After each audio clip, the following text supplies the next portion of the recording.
Salut les amis, j'espère que vous allez bien et aujourd'hui on se retrouve pour une toute nouvelle vidéo qui sera consacrée à The Witcher saison 2. Si tu n'as pas vu la saison 1, stop, arrête-toi ici, tu reviendras plus tard cette vidéo. Là le plus important, va sur Netflix, regarde-toi la saison 1. Si tu n'as pas Netflix, prends un abonnement, si tu as la fin de prendre un abonnement, tu peux pas te prendre un abonnement, va en streaming et ça reste entre nous. Ce que j'ai pensé de la saison 2, sachez déjà que cette vidéo comportera des spoils. Donc si tu n'as pas vu, barre-toi, tu reviendras plus tard. Et ceux qui sont toujours là, c'est-à-dire que soit vous l'avez vu, soit vous êtes inconscient. Allez, c'est parti. Alors déjà, je sais pas si vous vous rappelez dans la saison 1, pour ceux qui ont vu la saison 1, il y a eu beaucoup de problèmes concernant la temporalité et la chronologie de l'histoire. Je m'explique. Dans la saison 1, il y a environ 8 épisodes, d'accord? Et dans chaque épisode, ça peut parler du passé, du futur, du présent, tout ça. Et le problème, c'est qu'on ne sait pas où on se situe dans l'histoire. Ça a posé un gros problème dans la saison 1. Et dans la saison 2, ce problème a été réglé.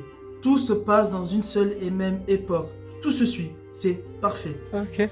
Il n'y a plus de problème de passé, présent, futur, passé composé, ce que vous voulez. Il n'y a plus ce genre de problème. Et ça, c'est top. En vrai, moi, si je regarde la série, c'est pour une seule chose. Ok, Henry Cavill, a.k.a. Superman. Pour être tout à fait honnête, moi, à la base, je suis pas trop série fantasy et tout. C'est pas trop mon style.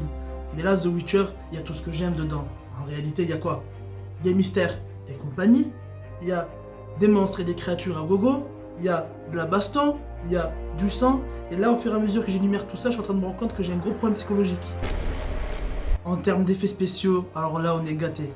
Les créatures, les monstres, l'environnement, tout ça, c'est trop bien fait.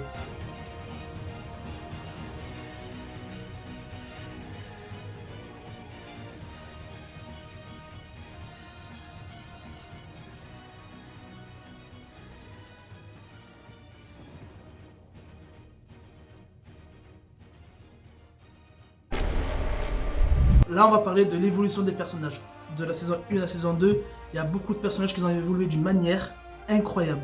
On va commencer par Siri de chez Apple. Non, je rigole, non, en vrai, non, je parle de Siri, la princesse de Sintra. La petite chouchoute, elle qui a plein de serviteurs, plein d'argent, plein de bouffe, qui a fait sa petite crise existentielle et sa crise d'adolescence pour qu'à la fin, elle fugue. Sérieux. Elle a fait beaucoup de rencontres avec les lutins, là, je sais pas quoi, là, les elfes. Elles sont pareilles, ils ont les oreilles pointues, oh. Alors que dans la saison 2, depuis qu'elle a rencontré Geralt, il y a eu une évolution de malade. Elle veut devenir comme lui, c'est son image paternelle, ok? Elle veut devenir sorceleuse, elle veut se battre, elle veut plus avoir peur, elle veut plus se laisser faire. Et c'est trop beau. Et là, tu vois vraiment le changement entre la saison 1 et la saison 2.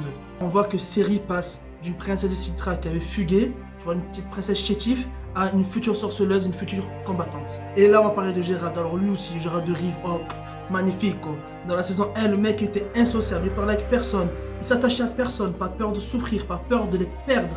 Le mec, il se faisait des tête à tête comme ça contre des créatures et des monstres. Il a fait la rencontre du barde, de Yennefer. Mais même là, voilà quoi, il a découvert l'amour pendant quelques jours. Mais après, il est reparti solo. Jusqu'au jour où, fin saison 1, début saison 2, il fasse la rencontre de Ciri, la petite princesse de Sintra qui a fugué. Il la considère comme sa fille. C'est la première fois qu'il protège une personne, qu'il élève, qu'il raconte sa vie, qu'il rigole avec elle. Le mec va raconter comment il a grandi, de quelle manière il a grandi. Il lui a même montré l'endroit où il a grandi et même celui qui l'a entraîné toute sa vie, Vizimir. Là, on est passé d'un mec solitaire à un mec qui devient papa. Voilà. Et le barde, alors lui change jamais. C'est ce que j'aime avec lui. Toujours autant rigolo. Le mec, il a bossé la vie contre toi. Le lendemain, il t'aide. Et voilà, il est pas rancunier du tout. Ses musiques, il te reste en tête. Et ça, on en parlera plus tard. Voilà quoi, c'est un personnage au top. Quant à Yennefer, elle dans saison 1, voilà, elle faisait de la peine au tout début. Après, c'est devenu une connasse. Et là, dans saison 2, c'est une connasse, mais cette fois-ci officielle. Il y en a qui diront aussi qu'ils sont déçus par rapport à la relation ambiguë qu'il y a entre Geralt et Yennefer parce que c'est pas officiel entre eux et tout ça. Oh, si tu as vu la saison 2, tu comprends pourquoi c'est pas officiel. C'est une grosse connasse, Yennefer. Là, on va parler des musiques. Alors dans la saison 1 de The Witcher, il y a une musique qui nous restait en tête là, c'est cette musique. Jette un sou au sorceleur, au fertile vallée, au fertile vallée. Oh, oh, oh. C'est bon, ça y est, je te l'ai remis en tête. Voilà, maintenant ça va te rester pendant des semaines.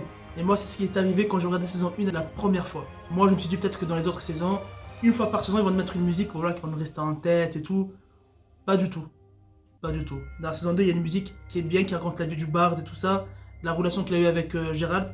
Mais voilà, ça ne nous a pas vraiment marqué. Mais les thèmes, les instruments, les trucs. Franchement, ils se sont gavés sur ça. Quand il y a une musique entre deux personnages qui discutent, ça te met dedans. Quand il y a de la baston, musique qui pique. On peut que kiffer. Là, on va parler de la chasse sauvage. Pour ceux qui ont joué aux jeux vidéo, ou bien qu'ils ont lu les bouquins, vous savez pertinemment que l'histoire de la chasse sauvage est très très importante dans l'histoire de The Witcher et pour le personnage de Geralt de Rive. Dans la saison 1, on nous avait teasé à droite à gauche l'arrivée de la chasse sauvage, mais à la fin saison 2, ça a été confirmé. Ils nous ont en quelque sorte teasé la suite des aventures de Geralt de Rive. On sait que ça parlait de la chasse sauvage. On attend que ça. Faudra attendre la saison 3 de The Witcher pour savoir la suite. Si cette vidéo vous a plu, vous pouvez me rejoindre aussi sur les réseaux sociaux qui s'afficheront juste au-dessus et dans la description. Si ce n'est pas déjà fait, abonne-toi, ça te prend une seconde. Vraiment, ça me donnera de la force pour continuer. D'ici là, prenez soin de vous et je vous dis à la prochaine pour une nouvelle vidéo. Ciao.